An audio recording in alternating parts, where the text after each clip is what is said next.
Temple மங்கி sir அப்படின்னா ஆமா sir temple மங்கி sir அப்படியா ஓகே ஓகே இல்லை தெரியும் எனக்கு நான் பார்த்துருக்கேன். ஓ அவர் பார்த்துருக்காரு. ஆச்சி கொழுக்கட்டை மாவு வந்தாச்சு. ஆச்சி கொழுக்கட்டை மாவிற்கு கொழுக்கட்டை அச்சை கேட்டு வாங்குங்கள். 77 ஆண்டுகளாய் Sri Vishalam chit fund limited. ஒன்றாக நாம் வளர்வோம். 3-5 விடுங்க, நட்சத்திரா எடுங்க. Nakshatra carbon free agarbattis. நார்மலா இருக்கும். திடீர்னு ரஜினி சார் உள்ள வருவார், எல்லாரும் கத்துவாங்க, சில அடிப்பாங்க. அப்பதான் தெரிஞ்சது எல்லாருமே வந்து கேட்பாங்க பின்னாடி இருந்து, ப்ரோ கொஞ்சம் நவந்தீங்கன்னா நானும் தெரியும் அப்படிம்பாங்க. எனக்கு எல்லாருக்குமே அந்த ஸ்கிரீனை ஷேர் பண்ணணுன்ற ஒரு ஆசை இருந்துகிட்டே இருக்குல்ல. நம்ம ஏதாவது நடிச்சு ரீடேக் போயிடப்போகுது நடிக்காமல கூட இருந்துடலாம். இது வந்து ரஜினி சார் நின்றுருக்காரு, இவன் பக்கத்துல நிக்கிறான், இப்படியே இருக்கான், ஏன்டா இப்படியே இருக்க அப்படின்னா தெரியலடா பயமா இருக்குடான் இருக்கான். எனக்கு தலைவர் மேல கை போடுறாரு. எனக்கெல்லாம் சொல்றேன், டி கிடைக்காத ஒரு விஷயம்டா, சீரியஸா எனக்கு தெரியலடா. இது வந்து once in life time experience தான், அவ்வளவுதான். இது திடீர்னு மேஜிக்கா நடந்துச்சு. எங்களுக்கே ஃபர்ஸ்ட் டிக்கெட் கிடைக்கலங்க. ஃபர்ஸ்ட் ஷோ டிக்கெட் கிடைக்கல. மொத்த டீமுக்குமே வந்து எங்க டிஓபி வந்து டிக்கெட் போட்டு கொடுத்து அடுத்து 12 மணி ஷோ உங்களோட ஒன்னா சேர்ந்து பார்த்தோம் அப்படின்னு சொல்லுவோம். ஆனா போயிட்டு வந்துட்டேன் இந்த நாயி. டெம்பிள் மங்கி சார் அப்படின்னா ஆமா சார் டெம்பிள் மங்கி சார் அப்படியா ஓகே ஓகே இல்லை தெரியும் எனக்கு நான் பார்த்துருக்கேன். ஓ அவர் பார்த்துருக்காரு. லிட்டில் டாக்ஸ் நேயர்களுக்கு வணக்கம். இன்னைக்கு நம்ம கூட வந்து பாத்தீங்கன்னா டெம்பிள் மங்கீஸ் அந்த டீம்ல இருந்து வினோத் அண்ட் ஷிஃப்டி தான் இருக்காங்க. வணக்கம். எப்படி இருக்கீங்க? நல்லா இருக்கு. நீங்க எப்படி இருக்கீங்க? என்ன இவ்வளவு காமனா என்ன இதுல டெக்ஸ்ட்ல பேசுற மாதிரி கேக்குறாங்க. சாப்பிட்டீங்களா? என்ன பண்றீங்க? தூங்கலையா? ஏன் என்ன பண்ணிட்டு இருக்கீங்க? எப்படி கேட்டுட்டு இருக்காங்க. இல்ல இது ஒரு ஃபார்மேட் இல்லையா, வந்தானே எப்படி இருக்கீங்க அப்படின்னு கேக்குறது ஒரு பண்பாடு. வணக்கம் சொல்றாங்க. Okay done. சோ ஓகே கூலி ரஜினி சார் கூட ஒரு வாய்ப்பு அப்படின்றது எப்படி வந்தது? கூலியில் நீங்கள் ஒர்க் பண்ண போகிறீங்க அப்படின்னு வாய்ப்புன்றது அதுதான். நாங்கள் ஆக்சுவலாக இப்போ மகேஷ் பாலசுப்ரமணியம் சொல்லிட்டு அவரோட லொகேஷனோட அசோசியேட் அவர் வந்து எங்களுக்கு ஒரு ஃபஸ்ட்டு ஒரு டெலிஃபிலிம் பண்ணியிருந்தான். அது பார்க்குறதுக்காக அவன் ஸ்க்ரீனிங் பண்ணுவோம். அதை பார்க்குறதுக்காக அவரை கூப்பிட்டுருந்தோம். அப்போ தான் ஏன்னா அவர் டெம்பிள் மங்கி பாப்பாப்பில். ஸோ பார்த்துட்டு அடிக்கடி மெசேஜ் பண்ணுவார், இந்த வீடியோ சூப்பராக இருந்ததுடா அந்த மாதிரி அதை ஏதாவது டெக்ஸ்ட் பண்ணுவார். ஸோ ஆனால் மீட் பண்ணது அந்த டெலிஃபிலிம் ரிலீஸ் ஆனப்போ இவன் கூப்பிட்டுருந்தான். கூப்பிட்டோடனே அவர் வந்துட்டு பேசிட்டு இருந்தார், இந்த மாதிரி போயிட்டு இருக்குடா அப்படின்னு சொல்லிட்டு இருந்தாரு. அவர் கதை பண்றதா இருந்தது. ஸோ அந்த டைம்ல அவரை டிராவல் ஆக அப்போ அது இல்லாம மொத்த டீமுமே சேனல் பார்ப்பாங்க. ஸோ அது மூலமா தான் அவங்களுக்கு வந்துச்சு, சரி பசங்களுக்கு கொடுக்கலாமே அப்படின்ற மாதிரி. எங்களுக்குமே முந்தின நாள் வரைக்கும் தெரியாது நாங்கள் இது பண்ண போறோம் அப்படிங்கிறது. அன்னைக்கு காலையில அங்கே போனதுக்கு அப்புறம் தான் எங்களுக்கு தெரிஞ்சது, ஓகே இது ரோல் போல இது அப்படின்ற மாதிரி இருந்துச்சு. அந்த மாதிரி ஒரு வாய்ப்பாக தான் வந்து அமைஞ்சது. அது ஃபர்ஸ்ட் வந்து உங்ககிட்ட சொன்னப்போ நீங்க வந்து ஓகே நிறைய பேர் அந்த மேன்ஷன்ல இருப்பாங்க, நம்மளும் இருப்போம், அந்த மாதிரி எங்கிட்ட அதுவே எதுவுமே சொல்லல. முந்தின நாள் நைட்டு கால் பண்ணி நாளைக்கு ஷூட் இருக்குடா வந்துருங்கடா அப்படிங்கிறது மட்டும் தான் சொன்னாங்க. நாங்க என்ன நினைச்சோம், சரி முந்தின நைட் கால் பண்ணி சரி போயிடுவோம், நாளைக்கு மரியாதைக்கு கூப்பிட்டுருக்காங்க போயிடுவோம் அப்படின்னு சொல்லிட்டு நாங்க நினைச்சோன்னா ஓகே ஜாலியாக அப்படியே போய் தலைவரை பார்த்துட்டு வருவோம். எங்களுக்கு அவ்வளோ பெரிய செட்டு நாங்கள் பார்த்தது கிடையாது. அவளுக்கு அத்தனை பேர் மேனேஜ் பண்ணுறது, லோகேஷ்னா, கிரீஷ்னா, தலைவர், இவங்களெல்லாம் சரி நேரில் போய் பார்த்து ஜாலியாக இருந்ததுல்ல செட்டு. திடீர்னு யாரோ ஒருத்தவங்க வருவாங்க, திடீர்னு நார்மலாக இருக்கும். திடீர்னு ரஜினி சார் உள்ள வருவார், எல்லாரும் கத்துவாங்க, சில அடிப்பாங்க, ஜாலியாக இருக்கும். அதை பார்த்து அது சரி அதுக்காச்சும் போயிடுவோம், அதை போய் பார்த்துருவோம் அப்படிங்கிறதுக்காக போனதுக்கு அப்புறம் தான் ஸ்கிரிப்ட் பேப்பர் எடுத்து கொடுக்குறாங்க. இந்த மாதிரி நீங்க இதை பண்றீங்களா? ஐயோ அப்படின்னு போச்சு எங்களுக்கு. அந்த இன்ட்ரோவே நீங்க அந்த மேன்ஷன் காட்டனே. அதுதான் எங்களுக்கு என்ன பையனா, சப்போஸ் தூக்கிட்டாங்கன்னா எடிட்ல எங்கேயாவது தூக்கிட்டாங்கன்னா என்ன பண்றது. சரி அதனால நாங்க மோஸ்டாவே யார்கிட்டயும் பெருசா சொல்லிக்கல. அதை வேணான்ற பெருசா தெரிஞ்ச சர்க்கிளுக்கு மட்டும் சொல்லிட்டு இந்த மாதிரி நடிக்கிறோம்டா, ஆனா தலைவர் கை போட்டது அதெல்லாம் எதுவுமே சொல்லிக்கல. ஸோ ஆனா அதை பார்த்துட்டு தியேட்டர்ல போய் சர்ப்ரைஸ் ஆனாங்க எல்லாருமே. இல்ல எங்களுக்கே வந்து ஒரு பெரிய ஸ்கிரீன்ல பாக்குறோம்ல நம்மள, அது ஒரு செம ஹாப்பியா. எங்களோட ஃபர்ஸ்ட் பெரிய ஸ்கிரீனே இதுதான், சில்வர் ஸ்கிரீன். சோ அப்படிங்கும்போது first silver screen Rajini sir. ஆமா அதுதான் பிளஸ்டா தாங்க இருக்கு. ரொம்பவே பிளஸ்டா தான் இருக்கு. ஏன்னா எத்தனை பேருக்கு இந்த வாய்ப்பு அமையுங்கிறது எனக்கு தெரியல. அதுக்கு ரொம்பவே ரெஸ்பான்சிபிளா எனக்கு இப்போ ஃபீல் ஆகுது. அந்த மாதிரி ஒரு வாய்ப்பு கிடைச்சது. ஸோ ரொம்பவே ஹாப்பியாக தான் இருந்தது. எங்க பார்த்துட்டு கூட இருக்கவங்களுக்கு ரொம்பவே எல்லாருமே விஷ் பண்ணாங்க. வந்து ரொம்ப நாளாக ஸ்கூல்ல இருக்க ஃப்ரெண்ட்ஸ் எல்லாரும் வந்து எங்களுக்கு விஷ் பண்ணாங்க. ஸோ அதுவே ஹாப்பியாக இருந்தது. டே என்னடா உண்மையாவே சொன்ன மாதிரி ஏதோ ஒன்று போய் பண்ணிருக்கீங்கடா அப்படின்ற ஒரு ஃபீல் இருந்துச்சு அவங்க கிட்ட. சிக்கடு வைப் சாங். ஸோ அந்த சாங் அந்த ஷூட் பண்ணது அதெல்லாம் எப்படி? அது வந்து எங்களுக்கு எதுவுமே தெரியும், நிஜமா தெரியாது எங்களுக்கு. நாங்க போறோம் முதல் நாள் வந்து எங்களுக்கு ஒரு நாள் பிளாங்கா போயிருக்கீங்க. ஆமா, அதாவது தெரியாது. எதுவுமே போறோம், எங்கேயோ நிக்க சொல்றாங்க, நிக்கிறோம், நடிக்கிறோம், எல்லாம் வந்துட்டு இருக்க போறோம். அப்படிதாங்க நாங்க நினைச்சு போனோம். அங்க போயிட்டு இது இந்த மாதிரி ஒரு வாய்ப்பு அமையுங்கிறதெல்லாம் எதிர்பார்க்கலாம். அன்னைக்கு ஃபுல் டே எங்களுக்கு முதல் நாள் வச்சு ஷூட் பண்ணதே எங்களுக்கு வந்து லோகேஷ் நான் வந்து அவர் அவ்வளோ அழகா சூப்பரா ஸ்டேஜ் பண்றாரு. நாங்க மெயினா அந்த லேர்னிங்காகலாம் தான் போனது. சரி, தூரத்துல இருந்து பார்த்து அவர் எப்படி பண்றாரு, ஆனா கடைசி எங்களை தான் ஸ்டேஜ் பண்றாருங்கும் போது எங்களுக்குன்னு ஃபர்ஸ்ட் ஷாட்டு எங்களுக்கு முதல் நாள் கூப்பிட்டு முதல் ஷாட்டு இதான் வைக்கிறாங்க. எங்களை அதை ஃபாலோ பண்ணி உள்ள நடந்து வர அந்த ஷாட்டு எங்களுக்கே வந்து என்னடா கேமரா கிரீஷ் ஐயா வேற கேமரா பண்றாப்புல. எனக்கு ரொம்ப நாள் ஆசை அவரோட சினிமாட்டோகிராஃபில ஒன்று பயங்கரமா ஜல்லிக்கட்டுலாம் பார்த்துட்டு. ஸோ இவரோட ஒர்க் ஒன்று தெரியும்ல, அவர் ஒர்க் பண்றாரு, லொகேஷனா இருக்காரு, தலைவர் ஒரு பக்கம் உட்காந்துருப்பாரு. அந்த செட்டே செம்ம வைப்பா இருக்கும், ஜாலியா இருக்கும். அதுவும் இல்லாம டான்சர்ஸ் வேற ஒரு 600 பேர் 700 1000 பேர் கிட்ட இருப்பாங்க. ஒருத்தரும் டான்ஸ் ஆடி முடிச்சு இவரு கரெக்டா அந்த ஸ்டெப் போட்டு முடிச்சதுக்கு அப்புறம் விசில் அடிப்பாங்க, கிளாப் தட்டுவாங்க. அது டோட்டலா ஓவராலா பாக்கும்போது ரஜினி சார் இங்க டான்ஸ் ஆடிட்டு இருப்பாரு. அதெல்லாம் எப்படி இருந்தது? அது எங்களுக்கு அதான் சொல்றல, எங்களுக்கு எல்லாமே இப்போ வரைக்குமே சரியா தான் இருக்கு, ஒரு மேஜிக் மாதிரி தான் இருக்கு. ஆமா, அது எங்களால ஏத்துக்கிறதுக்கு எங்களுக்கே எனக்கு தெரிஞ்சு இன்னும் 10 நாள் ஆகும் நினைக்கும். ஓ, நம்ம பண்ணிருக்கோம் அப்படின்ட்டு அந்த அளவுக்கு எங்களுக்கு சரியால தான் இருக்கு. ஆமா, அது ஒரு செம ஹாப்பியான மேட்டர். எங்களுக்கே அது சர்ப்ரைஸ் தான். போயிட்டு இந்த மாதிரி ஒண்ணு பண்றோன்ற எனக்கு தலைவர் மேல கை போடுறாரு. எனக்குலாம் சொல்றேன், டி கிடைக்காத ஒரு விஷயம்டா, சீரியஸா எனக்கு தெரிலடா. நம்ம என்ன நினைச்சோம்னா ஓகே அவர் நடிப்பாரு பார்த்துட்டு போகலாம் அவ்வளோதான் நினைச்சோம்டா. இது அதை தாண்டி அவனோட எங்களுக்கு பயங்கர ஹாப்பியா. அது எல்லாருமே வந்து அந்த செட்லேயே கேட்க ஆரம்பிச்சிட்டாங்க, யார் நீங்க, எதுக்கு வரீங்க, நீங்க எப்படி தலைவர் உங்க மேல கை போடுறாரு, நீங்க எதுவும் ஜூனியர் ஆர்டிஸ்டா இருக்கீங்களா அப்படிலாம். இப்போ நாங்கள் டெம்பிள் மங்கி அதெல்லாம் சொன்னா அவங்களுக்கு கண்டிப்பா புரியாது. சிலர் தெரிஞ்சு வந்து சொல்லுவாங்க நீங்க டெம்பிள் மங்கிஸ் தானே அப்படின்னு கேட்பாங்க. சிலருக்கு தெரியாதுல்ல. ஸோ அவங்களே வந்து எல்லாரும் யாரு, என்ன பண்ணிருக்கீங்க அப்படின்னு எல்லாருமே கேட்பாங்க. அந்த கை போடுற அந்த மொமெண்ட் அது ஸ்கிரிப்ட்ல இருந்ததா? இப்ப எதுவுமே அங்க திடீர்னு கூப்பிட்டாங்க, இந்த மாதிரி போனோம். போயிட்டு அங்க நின்னதுக்கு அப்புறம் லொகேஷன் நான் வந்துட்டு இந்த மாதிரி சார் நீங்க மாதிரி பண்றீங்க சார் அப்படின்னு சொல்லிட்டு போயிட்டாரு. அப்பதான் எனக்கு தெரியும், ஓகே தலைவர் இந்த மாதிரி ஒரு ஷாட் வச்சிருக்காரு, வைக்கிறாங்க போல இந்த மாதிரி தலைவர் கூட அப்படின்ட்டு. எத்தனை நாள் ஷூட் போச்சு உங்களுக்கு? எங்களுக்கு ஒரு 10-15 நாள் கிட்ட. அதாவது பேட்ச் ஒர்க் இது எல்லாமே சேர்த்து உங்களுக்கு தொடர்ந்து ஒரு 5-6 நாள் போச்சு. தொடர்ந்து ஒரு 5-6 நாள் போச்சு. அதுக்கப்புறம் பேட்சா நம்ம மீதி இருக்கிறதுக்குலாம் எடுக்கிறதுக்கு கூப்பிட்டு சார் கிட்ட பேசுனீங்களா? இல்ல அது நாங்க சரி இல்ல கொஞ்சம் போயிருக்கோம், ப்ரொஃபஷனலாவே இருக்கட்டும், ப்ரொஃபஷனலாவே ஹாய் சார் எனக்கு எங்க பயம் போயிட்டு இருக்குன்னா, நம்ம ரீடேக் எடுத்துட்டோம்னா ஐயோ இத்தனை பேர் கொண்டுருவாங்களே நம்மள.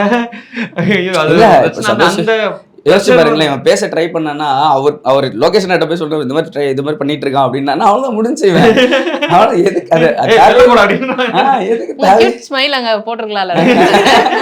அவ்வளவுதான், இன்னும் கரண்டா இருப்பாரு அவரு, முடிஞ்ச நீ அதுக்கப்புறம் எங்கேயுமே சூரிய ஸ்மைல்.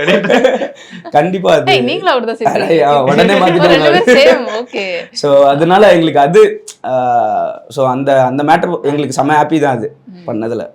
அதுதான் அந்த மொமெண்ட் வரைக்குமே எங்களுக்கு தெரியாது ஒரு விஷயம் நடக்க போகுதுங்கிறதுனால. ஒரு மேஜிக் அப்படின்ற ஒரு விஷயம் நடந்துச்சு.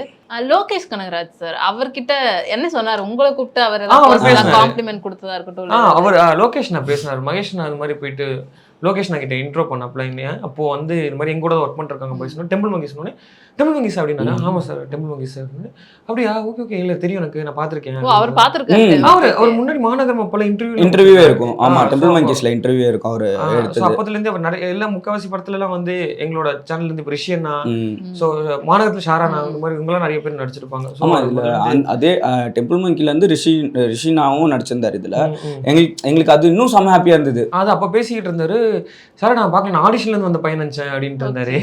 இல்லைண்ணே அப்போ கைதி டைம்ல நான் போய் லொகேஷன் எல்லாம் பார்த்து பேசியிருக்கேன் அவர்கிட்ட. அது சொல்லிக்கிட்டு இருந்தேன், நான் உங்க ஃபிலோனா ஆஃபீஸ்ல எல்லாம் பார்த்துருக்கேன். இந்த அப்படி அங்கே ஒர்க் பண்ணியாரு. ஆமா நான் அங்கேயே ஒர்க் பண்ணேன், உங்களோட சேர்ந்து சாப்பிடலாம் செஞ்சிருக்கேன் நான் அப்படின்னு. சார் நான் மறந்துட்டேன் ஞாபகம் இல்லை, ரொம்ப வருஷம் ஆச்சுல அப்படின்ட்டு. நல்லா பண்றடா சூப்பரா பண்ற அப்படின்னு சொல்லிட்டு மகேஷ் இவனுக்கு ஏதாவது ரோல் இருந்தா கூட வந்து அப்படின்னு சொல்லிட்டு பண்ணாரு. தேங்க்ஸ்ண்ணா அப்படின்னு சொல்லிட்டு. ஸோ இன்னைக்கு கூலி அப்படின்ற ஒரு பெரிய படத்துக்கு நமக்கு ஆப்பர்ச்சுனிட்டி வர்றதுக்கு காரணம் டெம்பிள் மங்கிஸ் அப்படின்ற ஒரு சேனலாக தான் இருக்கட்டும். ஸோ இந்த யூடியூப் அப்படின்ற ஒரு விஷயம் நீங்க எப்போ ஸ்டார்ட் பண்ணீங்க? நான் வந்து ஒரு 18 வயசுலேருந்தே அங்கே தான் இருந்தேன். நான் ஆமாம் ஒரு 18 காலேஜ் செகண்ட் இயர் படிக்கும் போதே நான் விஜயண்ணா கூட மீட் பண்ணி ஒரு சுச்சுவேஷன் ஆகிருக்கு. அதுக்கப்புறம் அங்கே போயிட்டு ஃபிலிம் ஃபெஸ்ட்டில் பார்த்து ஒரு மாதிரி நான் எடிட் பண்ணுறேன்னு சொல்லி அப்படி வந்து ஒரு வாய்ப்பு தான் விஜயண்ணா கூட. அப்புறம் ஒரு 6 இயர்ஸ் அங்கே தொடர்ந்து டிராவல் பண்ணிட்டு இருந்தது. சரி இப்போ வந்து சினிமாவில் இருக்குது. ஆனால் முதல்ல இருந்தே நான் யூடியூப்ல இருந்துகிட்டு இருந்த ஒரு ஆள் தான் நாங்கள். ஸோ அது ஸ்க்ரீனில் வந்தது கிடையாது, எடிட் மட்டும் பண்ணிட்டு இருந்தேன். 2021 அப்போ தான் வந்து நடிக்க ஆரம்பிச்சது. ஆமாம், அது எனக்கு வந்து நான் வந்து யூடியூப் இவன் மூலியமாக தான் விஜய் நான் எனக்குமே தெரியும். இவன் தான் கூப்பிட்டு போயிட்டு இந்த மாதிரி பார்த்தோம் பேசினேன் அப்படின்னா, ஒரு நாள் கூப்பிட்டுருக்காரு வா போகலாம் அப்படின்னா, சீரியஸாக சொல்கிறியாடா அப்படின்னா, ஆமாண்டா கூப்பிட்டுருக்காரு, எல்லாருமே கூப்பிட்டுருக்காரு அப்படின்னு சொல்லி போய் பார்த்தா, அதுக்கப்புறம் எங்களுக்கும் அவருக்கும் செம்ம வைப்பாக இருந்துச்சு. அதுக்கப்புறம் சேர்ந்து ஒரு பாட்காஸ்ட் பண்ணோம், அது இன்னும் சூப்பராக போச்சு. ஸோ அதுக்கப்புறம் அப்படியே வீடியோ பண்ணுங்க அப்படின்னு சொல்லி ஒருத்தராக கூப்பிட்டு பண்ண வச்சாரு. அவராக தான் அப்படியே அமைஞ்ச ஒரு மேட்டர் தான் அது எல்லாமே. பிக் ஸ்க்ரீனில் வந்து அந்த இன்ட்ரோ பாக்குறீங்க, ஃப்ரெண்ட்ஸ் எல்லாம் கூட்டிட்டு போயிருக்கீங்க, எப்படி இருந்துச்சு? எங்களுக்கே ஃபர்ஸ்ட் டிக்கெட் கிடைக்கலங்க. ஃபர்ஸ்ட் ஷோ டிக்கெட் கிடைக்கல. செகண்ட் ஷோ தேர்ட் ஷோ தான் நாங்க போய் பார்த்ததே. இல்ல ஆக்சுவலா எனக்கு ஒரு 2 டிக்கெட் கிடைச்சது. இவனை கூப்பிட்டாண்டே 2 பேருமே நடிச்சிருக்கோம்டா, சரி நம்ம 2 பேர் மட்டும் போனோம். மொத்த டீம் என்ன சொல்லிட்டாங்க, அப்ப நாங்களாம் என்ன எங்களெல்லாம் விட்டுட்டு போறீங்க, இப்போ ஒரு இடத்துல கில்ட்டாக்குறாங்க அப்படின்ட்டு நான் என்ன சொன்னேன், ஓகே எல்லாருமே அந்த மொத்த டீமுக்குமே வந்து எங்க டிஓபி வந்து டிக்கெட் போட்டு கொடுத்து அடுத்து 12 மணி ஷோ உங்களோட ஒன்னா சேர்ந்து பார்த்தோம் அப்படின்னு சொல்லுவோம். ஆனா போயிட்டு வந்தேன் இந்த நாய் தனியா நானும் என் ஃப்ரெண்டும் மட்டும் போயிட்டு பார்த்துட்டு வந்துட்டோம். உங்களதான் கூப்பிட்டுருக்காரு. நான் ஆக்சுவலா கூப்பிட்டேன், நான் டீம் முன்னாடியே தான் கூப்பிட்டேன். நாங்க வந்து விக்கின்னு சொல்லிட்டு ஒரு டைரக்டர் கிட்ட ஏடியா இருக்கும். அவர் வந்து டே உங்களுக்காக தான்டா இருக்கேன், என்னடா நீங்க போட்டு தனியா போய் நிக்கிறீங்க. சரி பாவம் டைரக்டர் நம்ம விட்டு போக கூடாது. அவரு நடிச்சிருக்கீங்க, என்னடா வாங்கி கொடுங்கடா வாங்கி கொடுங்க. ஒரு டிக்கெட் நம்ம டிக்கெட் எங்கேயுமே கிடைக்கல. சரி அட்லீஸ்ட் யாராவது தெரிஞ்சவங்க மூலியமா கேட்டுக்கிட்டாவது வாங்கொண்டு 2 டிக்கெட் கிடைச்சது, எப்படியாவது கொடுத்தாங்க 2 டிக்கெட். அது கூப்பிட்டா வரலாம், வரல, அது ஏன் தப்பு கிடையாது. நான் கொஞ்சம் விசுவாசமா இருந்துட்டேன். இல்ல நான் அந்த டிக்கெட்டுமே வேற ஒருத்தவங்களுக்கு தான் கொடுத்தேன். அங்க யாரோ ஒரு ஆள் வராததுனால நானுமே வரேன். நான் கேட்டேன், எனக்கு கால் பண்ணி காலைல டிக்கெட் இருக்குன்னா போயிட்டேன், அவ்வளவுதான். ஏய் மச்சான் நான் அப்படி சொல்லிக்கிறேன், போற சத்தியமா இல்ல, வேற ஒருத்தன் கொடுத்துட்டேன்னு சொல்லிடுறேன். கட்சி நாத்துல வந்த மாதிரி ஜாயின் பண்ணிக்கிறேன், கேட்க முடியாது. பிளான் பண்ணி இல்ல ஆக்சுவலா அப்படிதான் சொல்லி போனேன். இல்லடா எனக்கு அப்படியே சும்மா சொன்னேன்டா. இல்ல அப்படிலாம் போல, கவலைப்படாத. இப்போ நீங்க ஃபர்ஸ்ட் டே போய் பாத்துட்டீங்க, ஃபர்ஸ்ட் ஷோ பாத்துட்டீங்க, வந்து ஸ்பாயில் ஏதாவது பண்ணீங்களா? நம்ம சீன் இருக்கு நான் எதுவுமே சொல்ல. இல்ல எங்களுக்கு. ஆனா இப்போ ஓவர்சீஸ்ல டெம்பிள் மங்கீஸ் ஃபேன்ஸ் இருக்காங்களா, அவங்கலாம் வந்து வீடியோ அனுப்ப ஆரம்பிச்சிட்டாங்க. காலையில 6 மணிக்கே எனக்கு அனுப்ப ஆரம்பிச்சிட்டாங்க, இந்த மாதிரி இருக்கு உண்மை கார்டன் இருக்கு போலயே. எனக்கு கால் அடிக்கிறான், டேய் நம்ம சீன் எல்லாமே இருக்கு போலடா அப்படின்ட்டு இருந்தான். யார் எப்படி பார்த்த அப்படின்னா, இல்லடா என் ஃப்ரெண்ட்லாம் அனுப்பிச்சிட்டு இருந்தாங்கடா அப்படின்னா. சூப்பர் ஓகே, நீ எதுவும் பார்க்காத, வா நம்ம போய் நேரா போய் படத்தை பார்ப்போம். நீ எதுவும் மீம் எது என்ன ரீல்ஸ் எதுல வருது எதுவுமே பார்க்காத, நேரா போவோம், ஸ்பாய்லர் போட்டுருவாங்க, நேரா அப்படிதான் போய் பார்த்தோம். ஆக்சுவலா அந்த சிக்கடை சாங்ல வந்து ஒரு சீன் வரும், அவர் அந்த பெரிய டவரால எல்லாத்தையும் ஃபில் பண்ணிட்டு அப்படி கால்ல எட்டி வதப்பாரு இல்லையா, அந்த சீன் எப்படி, அந்த மேக்கிங் எப்படி இருந்தது? அதுவும் அந்த இதுக்கு மட்டும் அன்புரி மாஸ்டர் வந்திருந்தாங்க, அந்த ஸ்டண்ட்டுக்கு மட்டும். அதுவுமே அதான் பின்னாடி ஒரு 50-60 பேர் கிட்ட நிக்கிறாங்க, சின்ன ஸ்பேஸ் வேற, எல்லாருமே பயங்கர கிளஸ்டரா நிக்கிறாங்க. சரி அது வந்து எங்களுக்கு அதுதான் அது வரைக்கும் அந்த ஓகே அண்ணா தலைவர் வருவாரு இந்த மாதிரி பண்ணுவாரு அப்படிங்கிறது வரைக்கும் தெரியும். கை போடுறது பயங்கர இதுவா தான் இருந்துச்சு. ஓகே இது மாதிரி இருக்கும்போது எனக்கு என்னன்னா, நம்ம ஏதாவது நடிச்சு ரீடேக் போயிட போகுது, நடிக்காமல கூட இருந்துடலாம். இது வந்து ரஜினி சார் நின்றுருக்காரு, இவன் பக்கத்துல நிக்கிறான், இப்படியே இருக்கான், ஏன்டா இப்படியே இருக்க அப்படின்னா, தெரியலடா பயமா இருக்குடான் இருக்கான். தப்பா மட்டும் பண்ணாத, தப்பா பண்ணா யாராவது தூக்கிட்டு வேற ஆளை போட்டுருவாங்க. இல்ல ஆனா அது பண்ணிட்டான், ஒரு சிங்கிள் டேக்லயே பண்ணாத, சூப்பரா இருந்தது. அது எங்க பண்ண நான் அப்படியே ஆமா நல்ல வேலை.